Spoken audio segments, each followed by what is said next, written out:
Recording. All right, let's talk about the Green Bay Packers. The trade deadline has ended, and no, the Packers haven't gone out and done anything crazy, but I think when we analyze what other teams have done, we can go back and look at one thing the Packers did do and see just how genius and just how good of a move it was. I think Packers fans are going to love this one. But first, I'm Andrew, that's Nick, and this is Saturday Morning Inspection.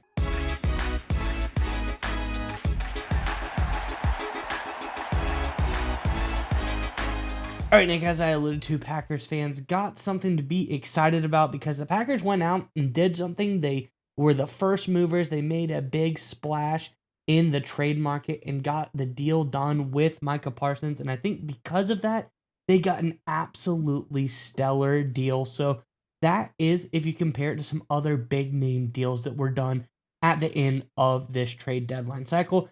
With that being said, let's look at what we're referring to. Of course, the big news is the trade of Sauce Gardner to the Colts. And I have a tweet here just showing exactly what's going on with that. It says from Adam Schefter, ESPN sources, Colts are trading 2 first-round picks to the Jets for cornerback Sauce Gardner. And by all accounts, Sauce Gardner is a great corner.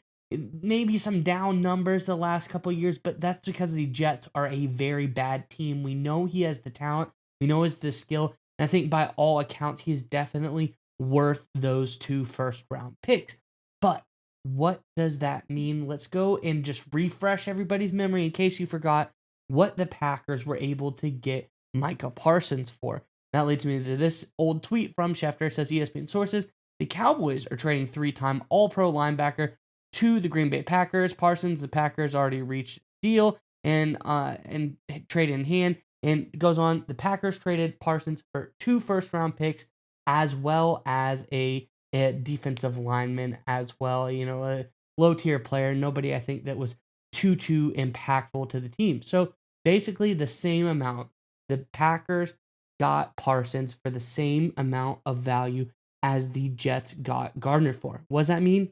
The Packers got Micah Parsons for 1 steal of a deal. Because if everybody is saying that the deal for Sauce Gardner was a pretty adequate deal, then what the deal the Packers struck for Micah Parsons, it was an absolute steal if they were able to get them for the same value. I think this was a huge win for the Packers, and we're not the only ones saying it. I think, immediate reactions, quick tweet here from good reporter Benjamin Solak came out and says, I do not think 2 first is that big of an overpay for Sauce Gardner.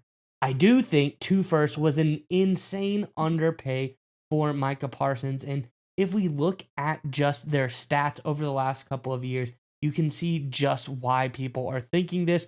We have here Gardner versus Parsons the last few years. And you can see 2022, the year that Gardner came into the league, great numbers, 87.9 overall defensive grade for him versus Parsons at 91.8. Neck and neck, probably top tier players in the league that year. Everyone remembers when Sauce Gardner came into the league, all the flash, all of the excitement with the Jets and that defense. Very good stuff going on. 2023, it carried over 88.6, but Parsons 92.4. And this is the interesting part. As the team went downhill as far as their play, Sauce Gardner's stats did drop a little bit, 70.2 overall grade in 2024. Again, Parsons, Mr. Consistent, Mr. Reliable, a 90 PFF grade for him. Then we look this year, 2025 so far, what's been going on, 71.3 overall grade for Sauce Gardner's this year and 92 overall grade, one of his highest grades yet for Micah Parsons. So I think this shows Parsons has been elite. He stays elite. He's been high 90s, elite level Hall of Fame player for all of his career, and they're getting him for the same price that the Jets traded Sauce Gardner to the Colts for. I think this was a huge steal for this team. The Packers are looking really smart now in retrospect. Really take some time to wait and see, did we overpay? Is there a lot on the line for a trade like this? But now that we're seeing where they're able to set the market and what other teams are matching for, they did a really smart thing here in their acquisition of Micah Parsons. Curious what your thoughts are on all of this, Nick. I know you've got some interesting insights here, but before we get to you, Packers fans, in the comment section below, let us know, what did you think in the beginning of this cycle when you first acquired Michael Parsons? Did you think, okay, great player, but we paid a lot, we paid enough, we paid too little, it was a steal? What were you thinking? And now what do you think? Do you think this shows just how good of a trade this was? Kind of give both sides of that story to us in the comment section below. What were your initial reactions, and does this change them now, seeing what some of these other big time deals have been? Let us know those in the comment section below. But nonetheless, Nick, what are your thoughts on everything here for Packers?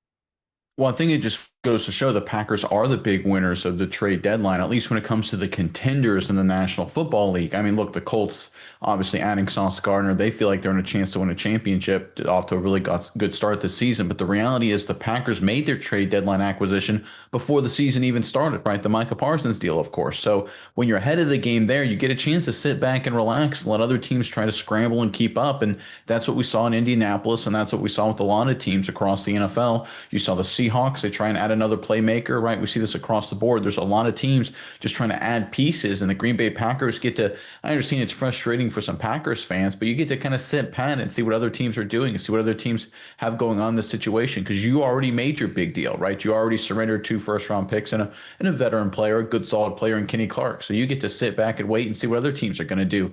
And listen, when you look at the deal for Gardner, I honestly thought it was the biggest overpay I've ever seen. Sauce Gardner is, listen, he's a good player. Don't get me wrong. You showcase the numbers there. But boy, oh boy, I did not think he was worth in the ballpark of Micah Parsons.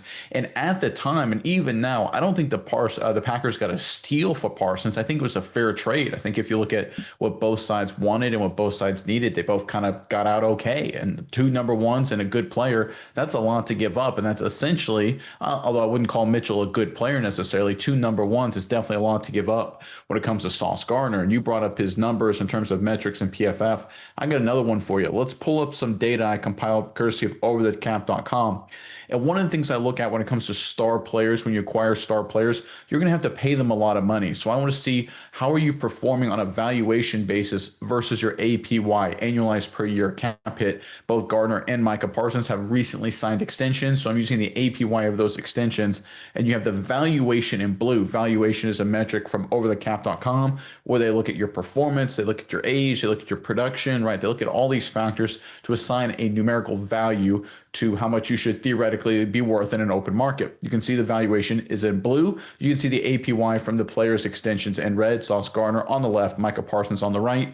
You will notice here that the valuation and APY are essentially the same with Parsons. Valuation's a little bit lower, but that's just because the extension, $46.5 million per year. I mean, that's obviously an extremely high valuation for anyone to live up to. Parsons' valuation right around $44 million. So he's basically providing the Packers basically exactly what they wanted, exactly what they paid for, which is good. That's hard to do with a really good player just because the valuation gets so high. Sauce Gardner, on the other hand, is rapidly underperforming his valuation versus APY. You can see in blue there for the left for Gardner, a little bit below 10 million, whereas his APY right around 30 million bucks. So we're talking about a big time challenge here for going forward for the Indianapolis Colts is, how do they make that work, right? Because at this point, they are betting, they are hoping that Sauce Gardner closes the gap. Because not only did the Colts surrender 2 first-round picks and a player, right now they're surrendering $22 million annually of value if Sauce Gardner doesn't radically perform. And look, if we're being totally honest, the Jets, their strength has always been their defensive talent. At least before this trade deadline, they had a couple good defensive linemen, they had some good DBs, a good linebacker, right? A lot of their issues were on offense, and the defense having to be on the field all the time. Now he goes to Indianapolis. It's a similar kind of situation, although I think the Indy defense isn't quite as good as the Jets defense was, at least on paper. I know they haven't played that well this season. The Jets have played poorly. The Colts have been great. But the reality is, Sauce Gardner, if he played that way with the Jets defense, what's he going to play in the Colts defense? Is he going to magically get 2-3 times better? I don't know, and that's a valuation gap that the Colts are going to have to recover. Meanwhile, the Packers are getting exactly what they paid for with Parsons, and that's a key element here, because in a salary cap-driven business, it's not just how much you're paying a player, it's how much you're getting in return for that payment, right? If you're paying a player $20 million and you're getting $10 million in return, that's a huge problem. If you're paying a player $4 million and you're getting $6 million in return, that's great, right? That gives you an extra, that's value, right? And you can see right here with the Green Bay Packers with Micah Parsons, not only did they give up a lot for Parsons, they're getting exactly what they paid for. The problem with the Colts in their trade is that Sauce Gardner has not come even remotely close to living up to his extension, at least at this point during the season. Parsons has lived up to his extension pretty much perfectly. So, again, when you look at all these metrics, and I know it's a lot of data for everyone watching, the reality is every single data point points to the Packers being the big winners. And again, sometimes you make the trade deadline, the big deal an hour before the deadline closes. Sometimes you make it the day before. Sometimes you make it a few months before. The timing doesn't necessarily matter. It's just so much you make the right move. And based on all the data points, based on all the information, the Green Bay Packers made the right move. Look, I understand Sunday's loss was disappointing, and there are issues on offense they have to clean up. LaFleur and his play calling and his strategy, big red flag for sure. But the reality is, if we're all being honest with each other, the Packers are one of, I think, 4 teams that can contend in the NFC, right? I think it's Green Bay. I think it's Detroit. I think it's Philly. I think it's LA. I think Seattle and Tampa Bay are fun and good stories. Baker Mayfield, Sam Darnold, don't really trust you come postseason time. Sorry, just being honest. The 4 teams, Green Bay, Detroit, Los Angeles, the Rams, and then the Philadelphia Eagles. Those are the 4 teams, right? We know Green Bay is one of them. So it's all about making sure you're in a strong position, getting some home field advantage, winning your division. Long season left to accomplish those goals from Green Bay. And it started way back in August, way back before the season, making the deal with Micah Parsons. It's lived up to every single penny the Packers have paid for him. And while other teams like the Colts are now just trying to get extra talent to push them over the top, they overpaid while the Packers got everything they wanted to and more. And push comes to shove, guys, that's how you win the trade deadline. That's how you win trades in general. It's just getting value, even, getting a lot of value or getting exactly what you paid for. And that's what the Packers got here. And it's one of the reasons why they're one of the top contenders in the NFC. Yeah, Nick, and I want to clarify something. Just saying, for what the Packers paid for Parsons, I don't think it was a steal in the fact of, I do think he's worth definitely what they did pay for him, but in comparison to what the Jets were able to get for Sauce Gardner, that level of talent, that's definitely, in my mind, makes it look like a steal. It's almost like saying, you go out and pay $100,000 for a Ferrari or a Range Rover or something like that, and then someone else goes out and pays $100,000 for a mid-size like Honda Civic or something like that. You feel like, oh, I got a little bit better deal here. What I'm taking home is a little bit nicer than what they got. So I think overall, exactly what you led to, and the valuation metric I think shows it kind of perfectly. Where Gardner, he's a top tier player. He's got a lot, but all factors considered, everything he's done as of late, he is it up to the price point of a guy like Micah Parsons. I think that's the case here. And just want to clarify that I think what they were able to do for the Packers, what that trade was, the Cowboys compensation, Packers compensation, probably pretty equal. The Jets, on the other hand, they probably got a lot more for Sauce Gardner than I think that they should have gotten.